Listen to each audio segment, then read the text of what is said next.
아직도 마땅히 알 것을 알지 못하는 것이요. 또 누구든지 하나님을 사랑하면 그 사람은 하나님도 알아주시느니라. 그러므로 우상의 제물을 먹는 일에 대하여는 우리가 우상은 세상에 아무것도 아니요 또한 하나님은 한 분밖에 없는 줄 아노라. 비록 하늘에나 땅에나 신이라 불리는 자가 있어 많은 신과 많은 주가 있으나 그러나 우리에게는 한 하나님 곧 아버지가 계시니 만물이 그에서 났고 우리도 그를 위하여 있고 또한 한 주 예수 그리스도께서 계시니 만물이 그로 말미암고 우리도 그로 말미암아 있느니라. 아멘. 오늘은 지식은 교만하게 하며 라는 제목까지 함께 말씀을 나누도록 하겠습니다. 보시면은 여기 우상의 제물을 먹는 문제에 관해서 계속 나옵니다. 그런데 이 우상의 제물이라는 것이 단순히 제사를 한 다음에 그 귀신에게 바쳐졌던 음식을 먹는다라고만 볼 수는 없습니다. 이 고린도전서에 보시면은 바울 사도는 이 우상의 제물을 확장하여서 설명을 하고 있습니다.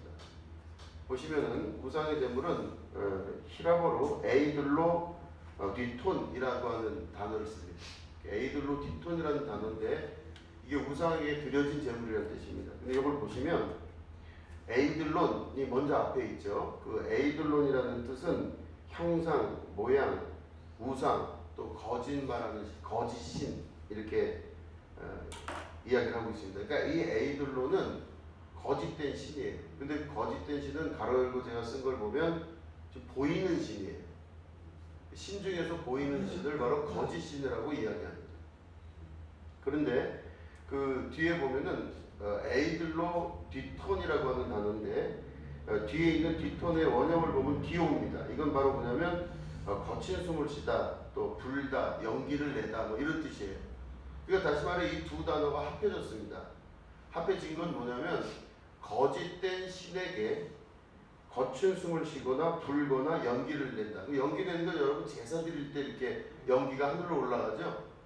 그러니까 다시 말해 이 말은 거짓된 신에게 제사를 해서 하늘로 그 연기를 올려보낸다 이 뜻이에요. 이게 바로 우상 숭배했던 그 우상에게 예배를 했던 자들의 우상 제물을 말합니다.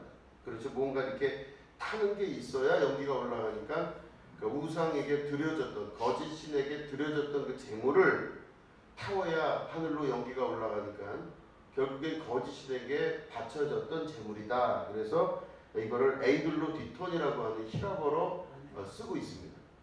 근데 이게 그래서 결국에는 두 단어가 합해져서 에이들론하고 디오를 합해져서 우상에게 바쳐진 제물 이렇게 쓰여져 있어요.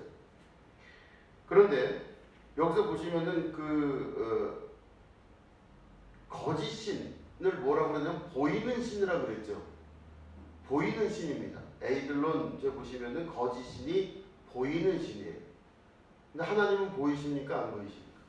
안 보이시죠. 그는 보이시지도 않고 하나님을 본 자는 없다고 돼 있어요, 성경에. 그죠? 그러니까 거짓 신들은 보이거나 사람들이 아는 신들이 바로 거짓 신이에요.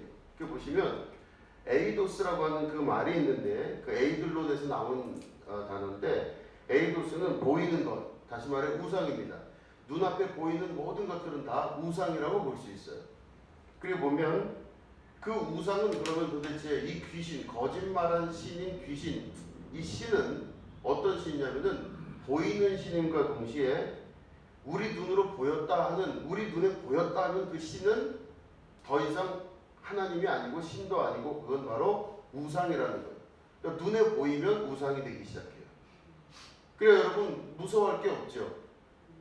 신이라고 하는 여러 존재가 있고 우리 아까 읽은 말씀 보면 신이라고 하는 존재들이 여럿이 있지만 그들 중에서 우리가 무서워할 신은 없어요. 눈에 보였다 하면 그건 아무것도 아닌 거예요. 그죠? 자 보시면 보통 우리 눈에 보인다 이렇게 얘기하면요. 눈앞에 보이는 것들은 마음에서 생각한 것이 눈에 보이는 것입니다. 그래서 우리가 내 마음에 어떤 마음이 있으면 마음에 있는 것들이 보이기 시작해요. 내가 어느 날 예쁜 옷을 사고 싶다 그러면은 모든 텔레비전 프로 중에서 옷만 나오면 그게 보이기 시작해요. 내가 텔레비전을 사고 싶다 그러면은 텔레비전에 막 나오는 그런 프로만 막 눈에 띄게 돼 있어요. 그러니까 내가 만약에 임신한 엄마다 그러면은 애들 옷만 막 보여요. 애들 유아용품만 보이게 돼요. 그러니까 다시 말해 우리 눈에 보이는 것들은 다 뭐만 보이냐면 내가 원하는 것들을 보게 되는 겁니다. 원하는 것들만 보인다고 하는 뜻이에요. 우리는 대부분 그래서 우리가 보는 것들을 잘 생각하셔야 되는 게 우리가 보는 것은 보고 싶은 것을 보게 됩니다.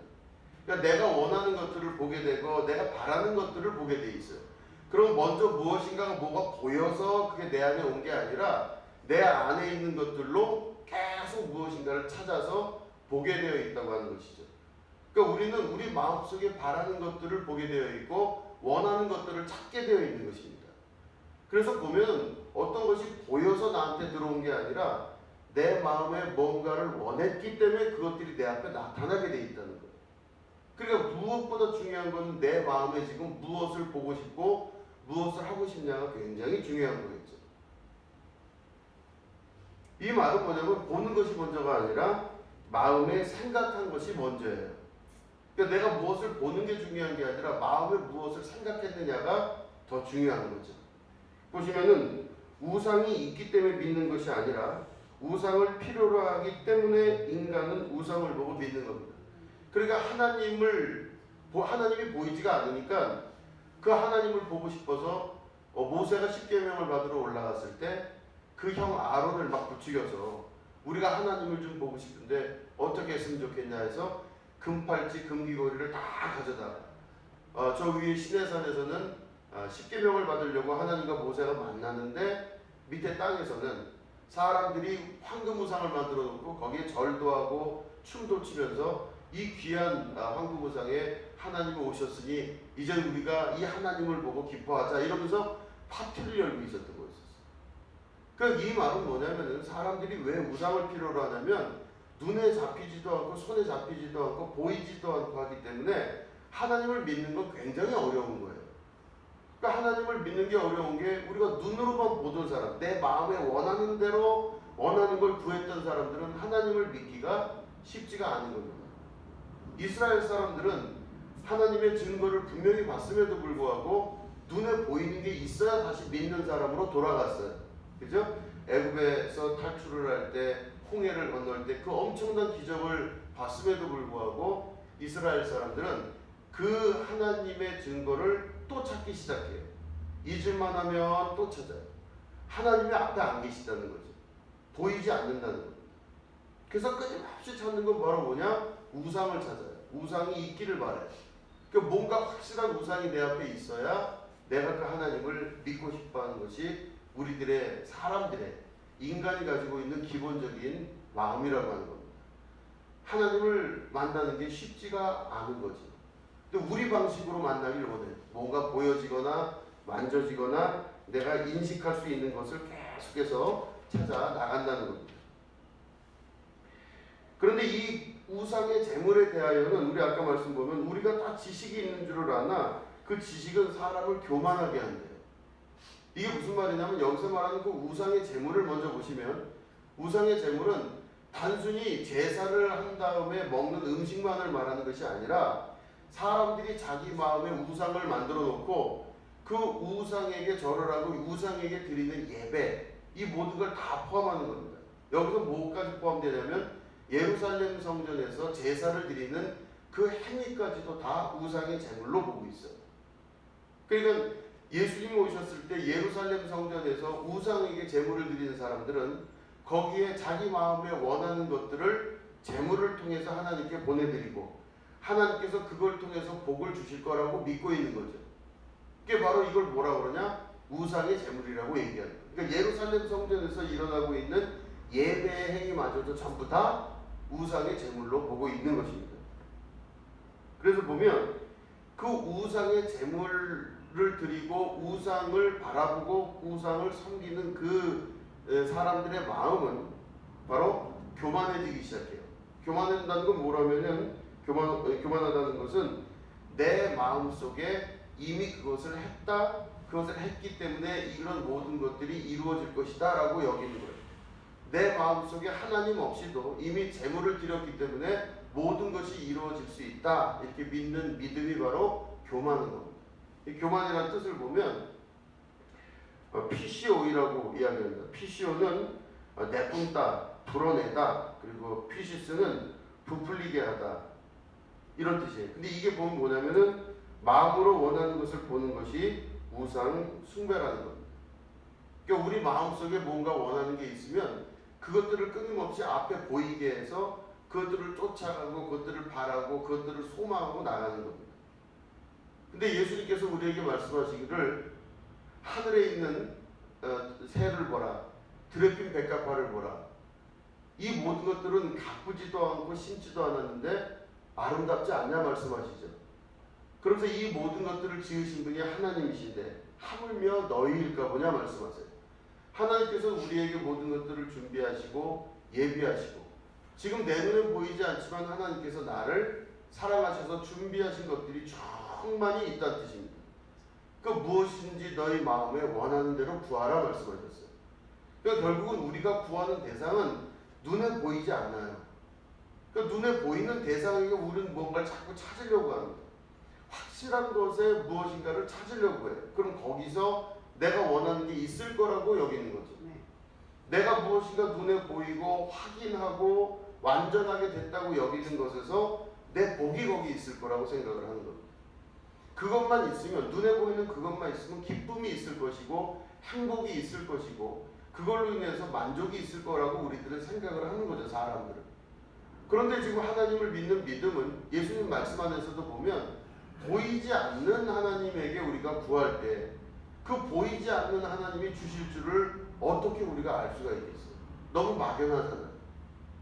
그런데 그 막연한 것이 아니라 그 하나님께 나아가는 방법은 결국에는 우상의 제물, 다시 말해 마음에 원해서 눈앞에 확실한 것들이 나를 구원하거나 나를 행복하게 하는 것이 아니라 보이지 않는 그 하나님이 주시는 것이 내 안에 행복과 진정한 기쁨을 주신다 하시는 말씀이 우상의 제물을 먹지 말라고 하는 뜻입니다. 그죠?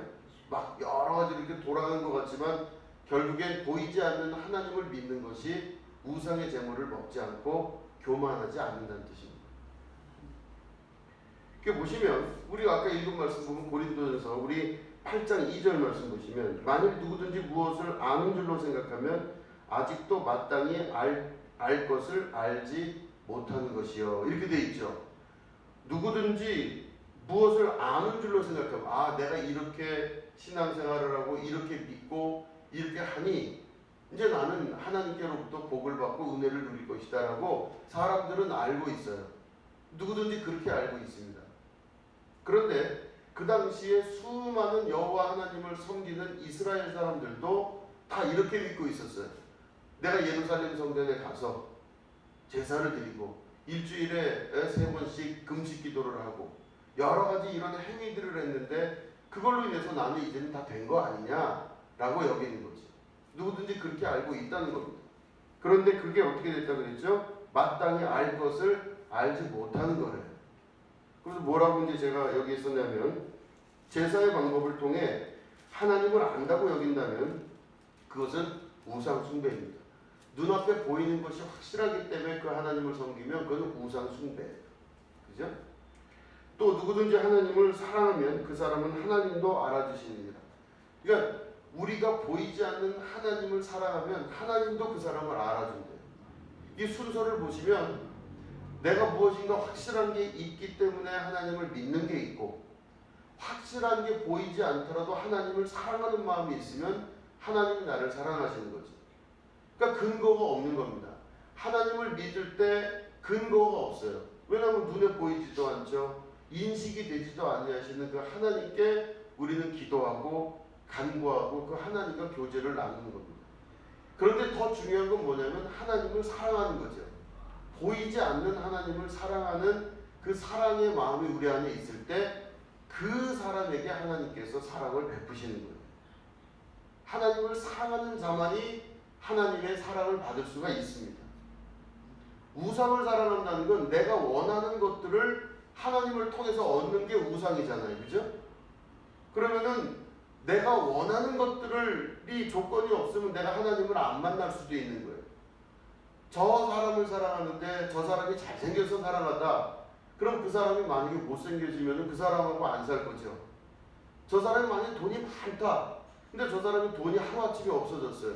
그럼 그 사람에게서 매력이 사라지게 되겠지. 저 사람이 참 똑똑하다. 그런데 이 똑똑한 사람인데 그 사람의 지식이 한순간에 만약에 없어졌어요. 불의의 사고로. 그럼 그 사람을 사랑할 수가 없게 되는 거죠. 그런데 만약에 이 사람을 그냥 사랑하면, 그 사람 자체를 그냥 사랑하면 이 모든 게 없어진다 하더라도 그를 정말 사랑할 수 있고 또 그의 사랑이 나에게 올 수가 있는 것이겠죠.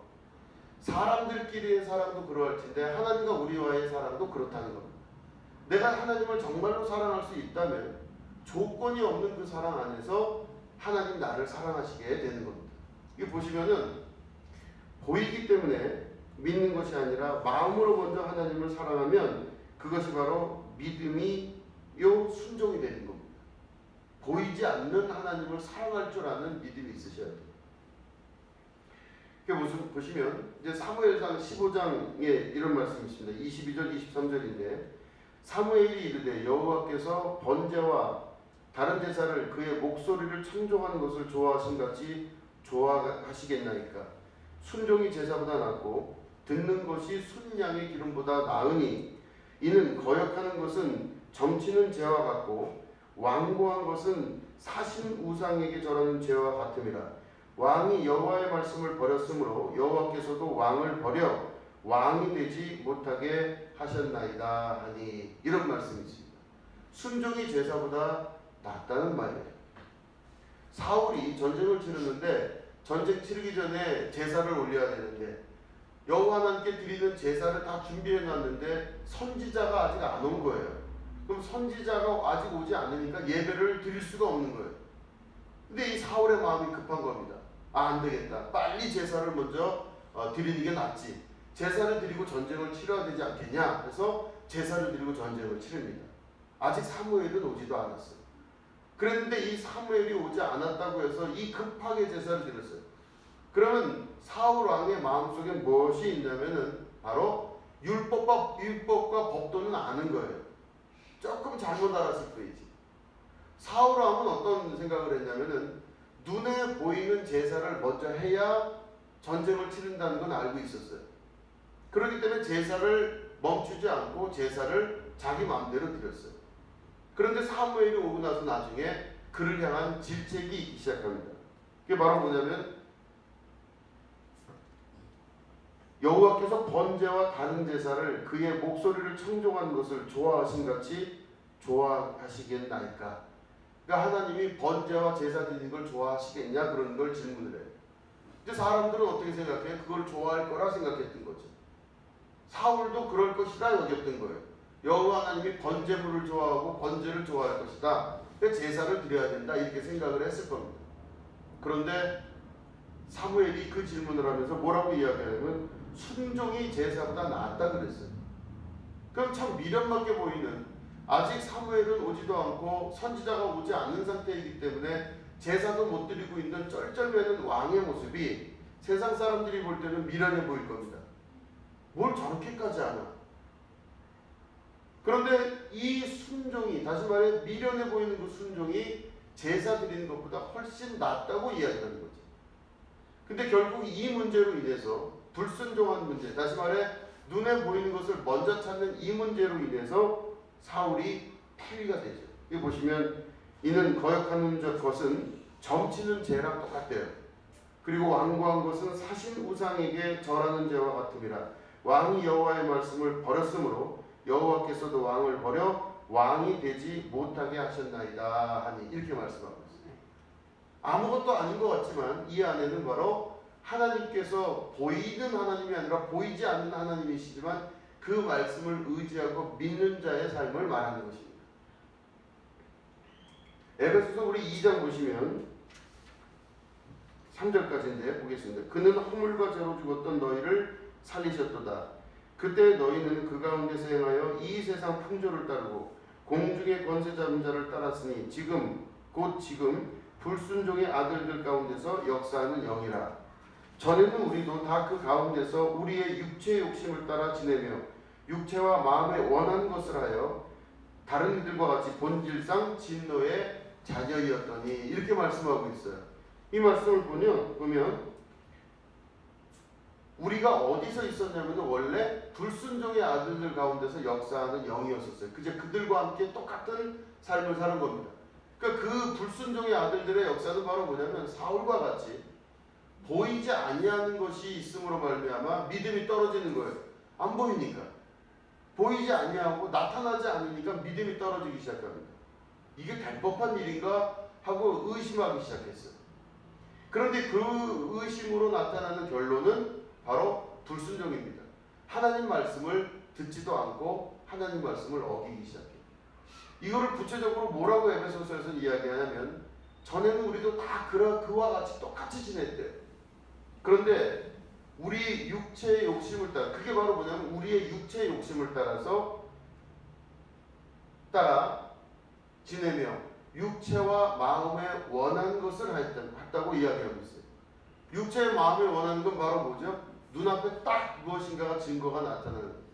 하나님이 딱 나타나셔서 하나님의 역사를 우리에게 보여주시는 게 우리가 원하는 것들이에요. 육체의 욕심이라고 하는 것이 단순히 우리가 먹고 사는 문제로 인해서 정력을 위해서 사용하는 것 말고도, 우리가 육체의 방식대로 산다는 것은 확인해 보고 그 다리를 건너는 게 우리의 육체의 방식입니다. 확인해 보고 건너야 돼요. 그렇기 때문에 확인해 보고 건너는 그 역사로 인하여서 본질상 진노의 자녀들이 된 겁니다. 하나님이 아무리 말씀하셔도 그 말씀을 안 믿어요. 왜 안 믿으냐? 눈앞에 보이는 게 없기 때문에 믿지를 못하는 겁니다. 그래서 이스라엘 사람들은 맨 처음에 홍해가 갈라질 때, 홍해가 갈라진 다음에 거길 건넜죠. 그죠? 홍해가 갈라진 다음에 건넜어요. 이거는 아주 믿음의 초창기적인 삶입니다. 그런데 나중에 가나안 땅에 들어갈 때 요단강을 어떻게 했냐면요, 제사장들이 먼저 법궤를 메고 앞으로 나갔죠. 앞으로 나가서 그 물이 갈라지지 않았는데 탁 발을 먼저 대요. 먼저 발을 대니까 그 다음에 이 물이 말라서 갈라지기 시작하는 거죠. 그러니까 다시 말해, 물이 갈라진 다음에 들어간 것과 내가 발을 먼저 물속에 내딛고 나서 그게 갈라진 것과는 믿음의 이 차이가 엄청나게 차이가 나게 되는 겁니다. 그러니까 내가 믿음으로 행동한다는 것은 눈앞에 지금 요단강이 펼쳐져 있다 할지라도, 눈앞에 벌겋게 강이 흐른다 할지라도, 강을 내가 먼저 믿음으로 발을 내디딜 때 이 강이 갈라질 것을 믿는 거예요. 왜냐하면 하나님이 그렇게 하라고 그러셨거든요. 그러면 하나님께서 그들에게 가르치신 건 바로 뭐냐면 믿음입니다. 하나님을 만나는 우리의 방법도 다 뭐냐? 믿음으로 만나기 시작하는 겁니다. 무엇이 있어서 보여서 근거가 됐기 때문에 돌다리도 두들겨 보아서 거기를 건너는 것이 아니라 믿음으로 먼저 발을 내디딜 때 그때 하나님의 나라가 이루어지기 시작해요. 보시면은 우리 예수님께서 이런 말씀하셨죠. 나더러 주여 주여 하는 자마다 다 천국에 들어갈 것이 아니요 다만 하늘에 계신 내 아버지의 뜻대로 행하는 자라야 들어가리라. 그날에 많은 사람이 나더러 이르되 주여 주여 우리가 주의 이름으로 선지자 노릇하며 주의 이름으로 귀신을 쫓아내며 주의 이름으로 많은 권능을 행하지 아니하였나이까 하리니, 이렇게 되어 있어요. 중요한 건 바로 뭐냐면 나더러 주여 주여 하는 자마다 다 천국에 갈 수가 없다는 겁니다. 전 세계에서 주여 주여를 외치는 사람들이 얼마나 많을까요? 다 주여를 외치고 바라고 소망하고 하나님을 찾고 있지만 그 사람들이 주여 주여 한다고 해서 천국에 들어갈 수가 없다는 겁니다. 다만 어떤 사람이 되느냐? 내 아버지의 뜻대로 행하는 자가 들어갑니다. 우리 아버지의 뜻은 바로 뭐냐면 내가 무엇이 확실하기 때문에 그 다리를 건너는 자가 아니라, 내가 아무것도 내 눈앞에 보이는 것이 없고 확실한 근거도 없을 때 하나님 아버지께서 나에게 말씀하시기를 그를 건너라 할 때 그 말씀을 믿고 그 한 발짝을 내딛는 자의 삶, 이게 바로 믿음으로 살아가는 자들의 삶이에요. 근데 우상은 안 그렇죠. 우상은 눈앞에 보여야 내가 절을 합니다. 뭔가 갖다 놓고 그거가 있어야 거기에 절을 하기 시작해요. 그러니까 다시 말해 우상이라고 하는 것은 내가 마음속에 있던 것들을 앞에 투사화를 해가지고 그 투사가 된 존재를 내가 하나님이라고 믿고 여기고 살아가는 자들의 삶, 이게 바로 우상 숭배하는 사람들의 삶이에요. 믿음으로 살아갈 수 있어야 되는 겁니다. 특별히 그 믿음은 뭐냐면 내 아버지의 뜻대로 살아갈 수 있으셔야 돼요. 아버지 말씀하시면 제가 그대로 하겠습니다. 그죠? 순종이 제사보다 낫고 그대로 하겠습니다. 이게 얼마나 중요한지 몰라요. 그러니까 이제 제가 신학교를 갈 때, 신학교를 가면서 이제 막 대학을 어디를 갈까 막 이제 옛날에 종로 서적이 있었어요. 그래서 종로 서적에서 대학교를 갈 그 명단, 학교 명단을 몇 개 적고 왼쪽 주머니에다가 그거를 딱 끼고 갔어요.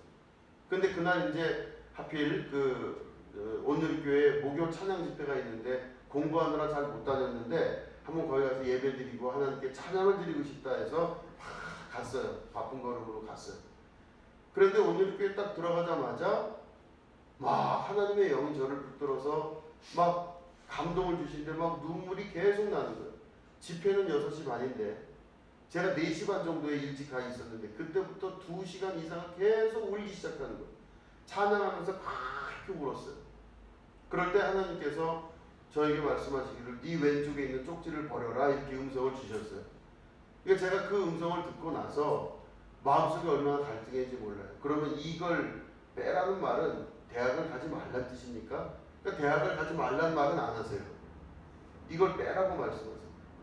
근데 내가 이거를 찰떡같이 믿고 이제는 이걸 가지고 내가 입시 준비를 해서 그 학교에 원서를 내야 된다 생각을 했는데 이걸 빼라고 하니까 저는 정말 그 찬양하면서 갈등이 생기기 시작했어요. 그래서 이거 안 되겠다. 빨리 나와야 되겠다. 그래서 빨리 나왔어요. 왜냐하면 그때만 하더라도 신학교를 간다는 건 꿈을 꾸질 않았기 때문에. 나왔는데 하나님께서 저에게 가라고 하시는 학교를 말씀을 하셨습니다. 신학교를 가라는 음성을 들려주셨어요. 그때부터 내내 고민하면서 오기 시작하는데 내가 신학교를 가야 되는 근거가 어디 있으며 이유가 어디 있으며 나는 목회자가 아니라 정말로 교회를 잘 섬기는 다른 장로님이 되거나 내가 교회를 섬기는 이런 사람이 되고 싶었는데 내가 목회자가 된다는 건 이해가 되지 않습니다. 그리고 그 오랜 시간을 걸어오면서 갈등을 했었어요. 근데 그때 느낌이 바로 뭐냐면 정말 막막하다는 겁니다.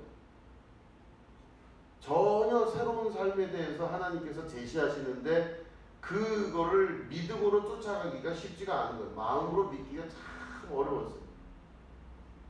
그렇기 때문에 보이지 않는 하나님의 음성을 들은 이후에 그 어떤 근거도 없고 아무것도 없는데 그 말에 순종해서 내 인생을 바치는 게, 내 인생을 거기에 거는 게 쉽지가 않은 거예요.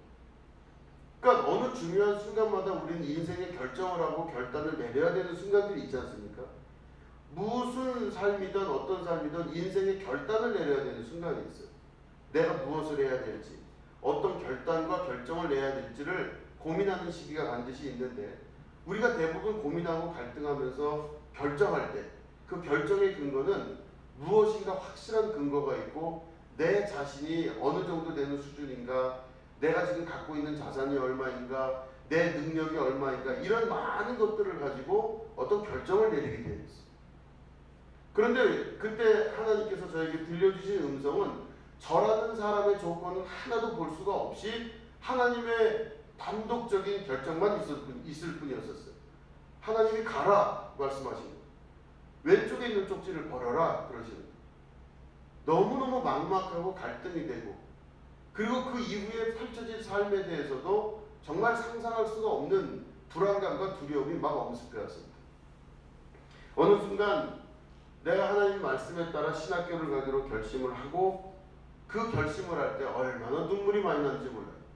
그렇게 기도를 했습니다. 하나님, 오늘 내가 이 쪽지를 버리고 하나님의 뜻을 따라가기로 했으니 이제부터는 하나님이 저를 축복하시고 구별하시고 하나님께서 나를 사용하여 주십시오. 이렇게 하고 하나님께 내 몸을 그 순간 드렸어요.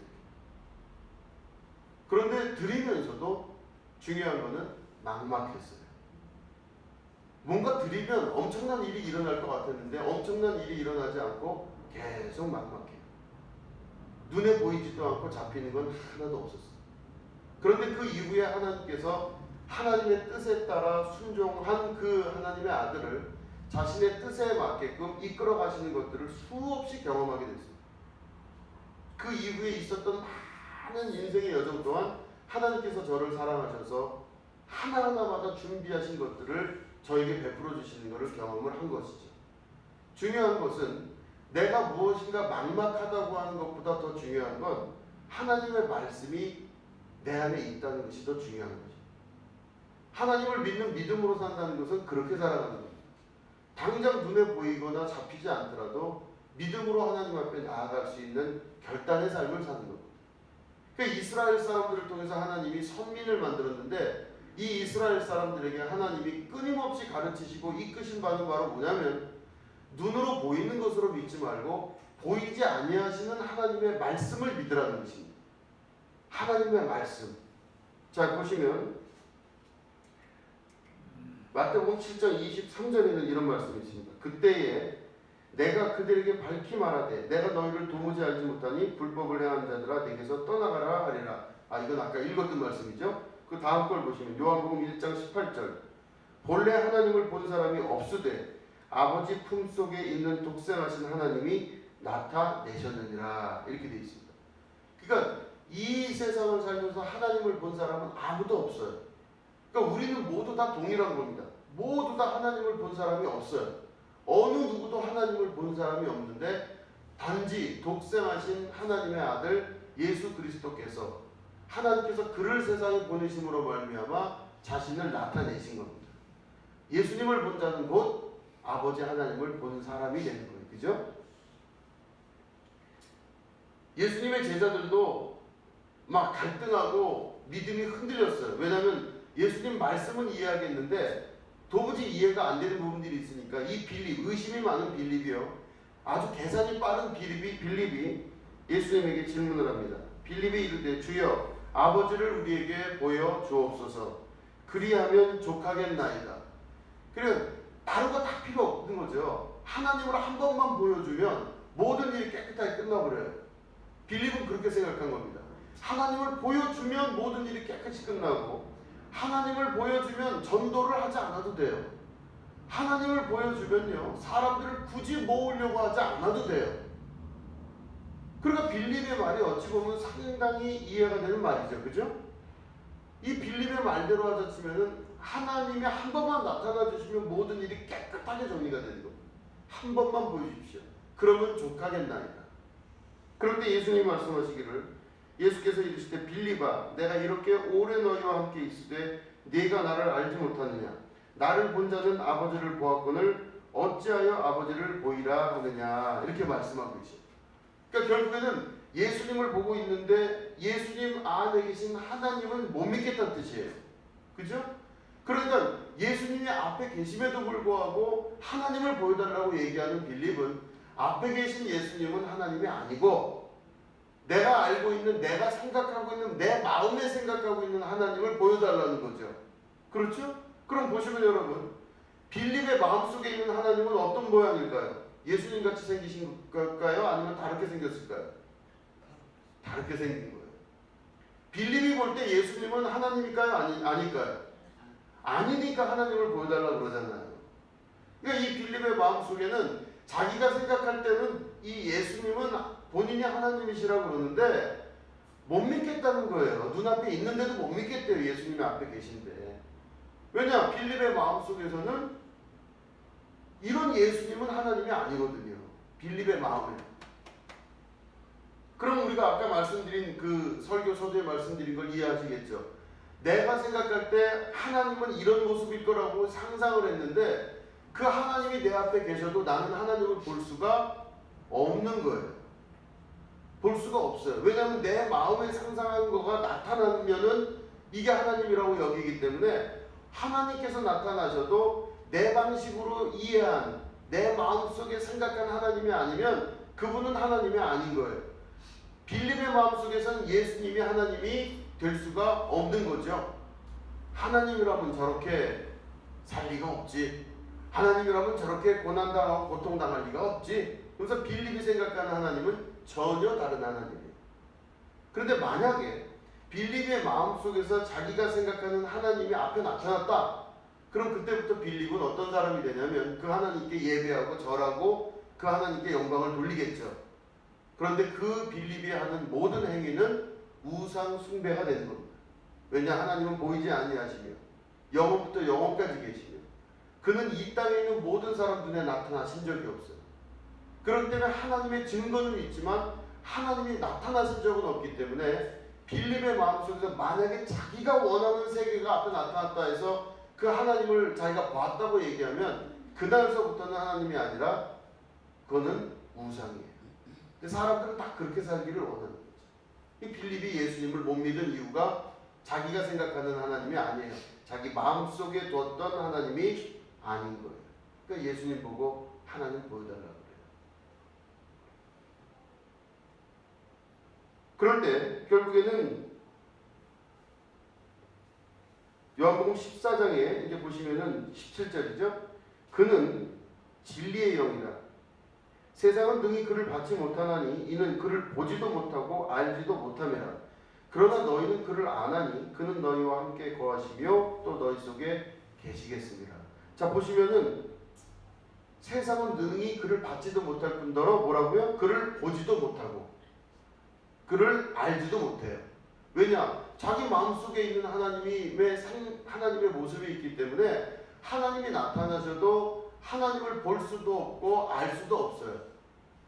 이게 하나님의 역사인지 이게 하나님의 증거인지를 몰라요. 왜요? 내 마음속에 원하는 것만 있기 때문에. 마음속에 원하는 것을 밖으로 드러내는 게 우상이잖아요. 그죠? 우상 숭배잖아요. 그럼 내 마음속에서 있는 것들이 드러나는 게 하나님인데 하나님이 아무리 나타나시고 아무리 세상 가운데 역사하셔도 그들은 하나님을 볼 수가 없어요. 그죠? 자기 마음속에 있는 우상 때문에 못 보는 거예요. 그렇기 때문에 이 요한복음 14장 17절은 아주 정확하게 말씀하고 있어요. 그를 보지도 못하고 알지도 못함이라. 그래 돼 있어요. 그 다음에 보면 18, 19절을 보면 내가 너희를 고아와 같이 버려두지 아니하고 너희에게로 오리라. 조금 있으면 세상은 다시 나를 보지 못할 것이로되 너희는 나를 보리니. 그랬죠. 그러니까 예수님께서 예언을 하시기를 세상은 예수님을 볼 수 없대. 너희는 나를 볼 수 있다고 그러시죠. 그죠? 세상은 예수님을 하나님을 볼 수 없어요. 근데 우리는 볼 수 있다고 하는 건 바로 뭐냐면 우리가 믿음의 사람들이 됐다는 뜻이에요. 그죠? 눈으로 보이는 걸로 사는 자가 아니라 믿음으로 예수님을 만난 자들은 하나님을 또 예수님을 믿음의 눈으로 볼 수가 있기 시작해요. 내 마음에 원하는 것들이 이루어지거나 보여지는 하나님이 아니라 하나님이 그대로 나에게 오시는 그 하나님을 볼 수 있는 믿음의 사람들이 되는 겁니다. 그죠? 믿음의 사람. 그래서 우리 히브리서 보면 이제는 믿음장이죠. 11장. 여기 있는 많은 사람들의 이야기가 나옵니다. 믿음은 바라는 것들의 실상이요 보이지 않는 것들의 증거니.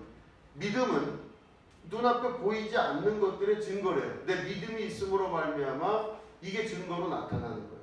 그죠? 선진들이 이로써 증거를 얻었느니라. 그러니까 선진들이 다 뭐로 증거를 얻었냐면 하나님의 어떤 기적적인 사건을 통해서 증거를 얻은 게 아니라 믿음으로 하나님을 본 거예요. 눈앞에 나타나지 않지만 계신 줄로 믿었어요. 내 옆에 지금 보이지 아니하시지만 이분이 하나님이 나와 함께 하신다는 걸 믿은 거예요. 그죠? 지금 내 눈앞에 안 보인다 그래서 나 혼자 있는 게 아니라 하나님이 나와 함께 하고 있다는 걸 우리의 선진들, 믿음의 선진들은 그것을 믿은 겁니다. 믿음으로 모든 세계가 하나님의 말씀으로 지어진 줄을 우리가 아나니 보이는 것은 나타난 것으로 말미암아 된 것이 아니니라. 지금 눈에 보이는 많은 것들은 나타나 있는 걸로 된 게 아니라 하나님 말씀 안에서 나온 거예요. 그죠? 이거를 볼 줄 아는 사람이었다면 11에서 11장 7절 말씀 보면 믿음으로 노아는 아직 보이지 않는 일에 경고하심을 받아 경외함으로 방주를 준비하여 그 집을 구원하였으니 이로 말미암아 세상을 정죄하고 믿음을 따르는 의의 상속자가 되었느니라. 노아 할아버지는 아직 보이지 않는 일에 경고하심을 하나님 말씀을 듣고 경고하심을 받은 거예요. 벌건 내냐세요. 이렇게 날씨가 좋은데 하늘로부터 비가 내려서 온 지면에 물이 차서 내가 이 모든 생물들을 쓸어버리리라 하신 말씀을 사람들이 볼 때는 믿어질 수가 없는 거죠. 노아 할아버지의 망령이 아니고서는 있을 수가 없는 일입니다. 그런데 이 노아는 아직 보이지 않는 일에 경고하심을 받아 경외함으로, 왜냐하면 왜 경외하냐면 하나님 말씀이 있기 때문에 반드시 되는 거예요. 그 노아의 믿음이죠. 사람들은 못 믿어요. 이 뻘건대 낮에 무슨 비가 내리고 이 날씨 좋은 때에 무슨 비가 내리고, 내가 경험해봐서 내가 학교에서 배워서 하는데 지금은 비가 내릴 때가 아닙니다, 이렇게 이야기할 수도 있잖아요. 이 사람은 아무것도 모르네. 그런데 노아는 하나님의 음성을 듣고 하나님을 경외했기 때문에 믿음의 눈으로 방주를 짓기 시작합니다. 8절을 보면 믿음으로 아브라함은 부르심을 받았을 때 순종하여 장래 유업으로 받을 땅을 나아갈새, 빨간색이 중요해요. 갈 바를 알지 못하고 나아갔습니다. 세상에 아브라함의 믿음의 조상이라고 하지만 갈 바를 알지 못하고 나간 이 아브라함, 그럼 결국엔 갈 바를 알지 못하기 때문에 보통 사람들은 자기가 어느 곳으로 가는지를 알아요.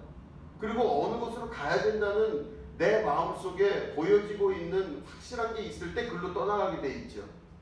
그런데 보니까 아브라함은 어떻게 했어요? 갈 바를 알지 못하고 나갔는데 그 이유가 바로 뭐냐면 믿음 때문에 그래요. 하나님께서 약속하시니 그 말씀을 믿고 걸어 나간 거예요. 히브리서 11장 33, 34절을 보면 그들은 믿음으로 나라들을 이기기도 하며 의를 행하기도 하며 약속을 받기도 하며 사자들의 입을 막기도 하며 불의 세력을 멸하기도 하며 칼날을 피하기도 하며 연약한 가운데서 강하게 되기도 하며 전쟁에 용감하게 되어 이방 사람들의 진을 물리치기도 하며, 이렇게 되어 있어요. 그러니까 다시 말해 믿음을 가진 자들의 결과는 어떻게 되냐? 그 결과죠. 어떤 나라들을 이기고 의를 행하기도 하고 약속을 받기도 하고 사자들의 입을 막기도 했다는 겁니다. 그 모든 일들이 누구에게서 일어났냐? 하나님을 믿고 의지하고 눈에 보이지 않지만 계신 줄로 믿고 나아가는 사람들에게 일어나는 역사적인 현장들이에요. 그렇기 때문에 우리도 믿음 안에서 하나님을 섬기고 그 말씀을 붙들고 나갈 수 있는 우리 교회가 되어야 될 줄로 믿습니다. 믿음이 있으셔야 돼요. 그죠? 보이지 않는다고 눈앞에 보이는 것들이 막막하고 현실적으로 모든 것들이 어렵다 할지라도 믿음으로 하나님 말씀을 믿고 나가셔야 돼요. 이게 바로 믿음으로 역사하시는, 다시 말해 우상 숭배와 같이 마음에 있는 것들, 육체에 원하는 것들을 밖으로 끄집어내서 그 증거를 삼아서 쫓아가는 자들의 삶이 아니라고 하는 것입니다. 보시면 고린도후서 4장 18절에도 그런 말씀이 있습니다. 우리가 주목하는 것은 보이는 것이 아니요 보이지 않는 것이니 보이는 것은 잠깐이요 보이지 않는 것은 영원합니다. 우리가 주목하고 있는 것은, 그죠? 우리가 지금 바라보고 주목하고 집중하고 우리가 그토록 찾으려고 하는 그것은 보이는 것이 아니에요. 보이지 않는 것이니 보이는 것은 잠깐이요 보이지 않는 것은 영원하다고 말씀하고 있습니다. 그러니까 결국은 우리는 보이지 아니하시는 하나님을 찾는 게 우리가 주목하고 힘을 기울이고 함께 기도하면서 나아가야 될 중요한 목표라고 하는 거지. 그렇기 때문에 믿음으로 사셔야 됩니다. 그 믿음은 바로 뭐냐면 하나님이 나와 지금도 함께하고 계신다는 거죠. 우리 눈에 안 보이지만 하나님이 여러분들과 함께하고 계시다는 것, 그리고 하나님이 여러분들 삶과 인생 속의 주인이시라고 하는 것, 그리고 내 인생과 삶과 우리가 기도하는 모든 것들이 하나님 안에서 이미 이루어진 것이라는 것을 믿고 사는 자들의 삶, 이게 바로 믿음이 있는 자들, 보이지 않는 것을 믿는 자들의 삶이라는 것입니다. 막막한 현실이 눈앞에 있다 할지라도 여러분 막막한 걸 보지 마시기 바랍니다. 하나님을 보시게 되기를 주님의 이름으로 축원드립니다. 환경적으로 여러 가지 것들이 이해가 되지 않는 상황이 벌어진다 하더라도 그 환경을 보지 마시기 바랍니다. 믿음으로 하나님을 보시게 되기를 축원드립니다. 속이 상하고 어렵고 힘든 일들이 주변에 많이 있어요. 그리고 속상하게 하는 원인들이 분명히 있음에도 불구하고 잠깐 그 모든 것들의 눈을 가리시기 바랍니다. 그리고 내 마음에 역사하시는 보이지 아니하시는 하나님의 섭리를 믿음의 눈으로 바라보시기 바랍니다. 그러면 내가 바라보는 그 믿음의 눈으로 바라보는 하나님은 육의 눈으로 보이지 않지만 내 마음속에 계신 하나님으로 그 하나님의 증거가 우리 삶을 통해 나타나고 증거되는 축복의 삶이 시작되는 거죠. 여러분들에게 이런 믿음의 삶에 축복이 있으시게 되기를 주님의 이름으로 축원드립니다. 기도하겠습니다.